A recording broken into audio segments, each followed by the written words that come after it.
Halo, selamat sore. Pemirsa, demikian tadi berita pilihan iNews sore hari ini. Bersama saya, Davi Pratama. Pemirsa, kebakaran belasan kapal di Pelabuhan Pelindo, Tegal, Jawa Tengah hingga Jumat siang masih belum bisa dipadamkan. Meski demikian, kobaran api telah dilokalisir dari kapal lainnya.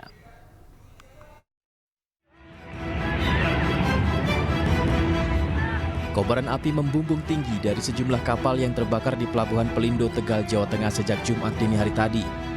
Hingga Jumat siang tadi, kebakaran belum berhasil dipadamkan. Belasan mobil pemadam kebakaran dari sejumlah instansi dan mobil meriam air Polres Tegal diterjunkan untuk memadamkan api, termasuk menggunakan busa khusus memadamkan kobaran api akibat sisa BBM solar dalam kapal. Polisi hingga kini masih melakukan penyelidikan penyebab kebakaran kapal dan meminta keterangan sejumlah saksi. Sementara jumlah kapal yang terbakar juga masih dalam penyelidikan, namun diduga mencapai belasan kapal.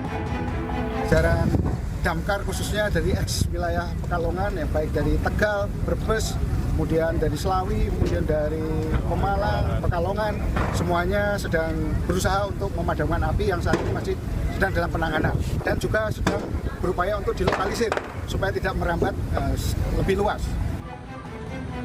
Jumlah kapal yang over kapasitas di Pelabuhan Pelindo membuat kapal saling berhimpitan satu sama lain, sehingga menyulitkan evakuasi kapal yang belum terbakar saat terjadi kebakaran. Sementara peristiwa kebakaran kapal di Pelabuhan Pelindo sendiri bukan yang pertama terjadi, melainkan sudah yang keempat kali sejak tahun 2021 lalu. Dari Tegal, Jawa Tengah, Unibar iNews melaporkan.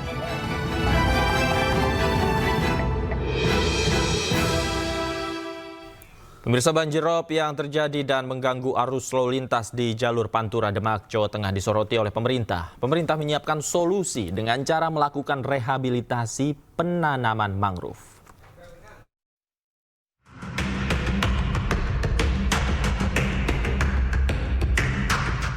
Banjir rob kembali menggenangi jalur Pantura Demak, Jawa Tengah. Akibatnya sejumlah kendaraan terhambat melintas karena jalan raya tergenang air. Banjir rob di jalur Pantura Demak ini menjadi perhatian khusus oleh pemerintah pusat. Pemerintah menyebut abrasi air laut yang menyebabkan banjir rob ini menerjang jalan nasional sehingga diperlukan rehabilitasi pesisir dengan memaksimalkan kembali penanaman mangrove.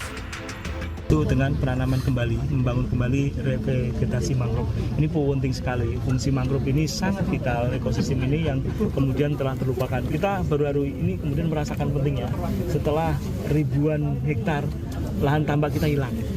Jadi ini baru, kemudian ayo kalau ini sudah tahu, sudah paham, kemudian sudah nyadar, kita segera kembali merehabilitasi. Pemerintah mengajak masyarakat sekitar berupaya membangun kembali pesisir Demak dengan memaksimalkan penanaman mangrove selama 3 tahun ke depan. Pemerintah akan mengawal hingga akar mangrove kuat dan tumbuh sebagaimana fungsinya sebagai sabuk pantai. Selain mangrove, proyek pembangunan alat pemecah ombak akan mendukung rehabilitasi daratan yang terdampak abrasi. Dari Demak, Jawa Tengah, Sukma Wijaya, iNews melaporkan.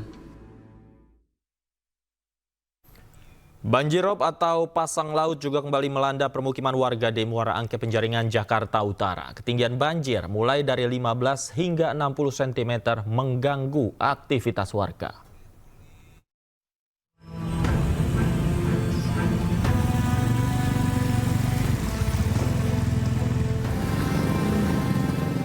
Air pasang laut atau rob kembali melanda permukiman warga di Muara Angke, Pluit, Penjaringan, Jakarta Utara. Ketinggian banjir bervariasi, mulai dari 15 cm hingga 60 cm. Akibatnya aktivitas warga terganggu. Warga harus menggunakan odong-odong hingga berjalan kaki. Warga mengaku terserang penyakit gatal di bagian kaki akibat sering terendam banjir rob. Warga juga mengeluh banjir rob sering terjadi. Gatel-gatel terus tuh bengkak ibu tuh kakinya. Karena rob apa gimana, Bu? Iya, tak capek jalan bolak-balik jalan. Dapat bantuan belum sih, Bu? Bantuan sembako sudah dari Kedalaman banjirnya berapa, Bu? Ada 30 cm, 40 ada? lebih. Berapa? 60 cm? Orang saya segini di kamar kontrakan. Seberapa? Sementara itu banjir rob mulai masuki permukiman warga sejak Jumat pagi. Petugas telah menyiapkan pompa untuk mengalirkan air ke Waduk Muara Angke. Ini baru mulai lagi, baru 2 hari ya kemarin misalnya. Ini ya baru ketinggian 15 cm lah. Kemungkinan siang lebih naik lagi, ini baru masuk airnya, air robnya baru masuk ke jalan dan mau ke kampung-kampung warga ya. Oke. BPBD Jakarta sebelumnya sudah mengeluarkan imbauan waspada banjir pada warga. Di Jakarta, Sofyan Firdaus, iNews melaporkan.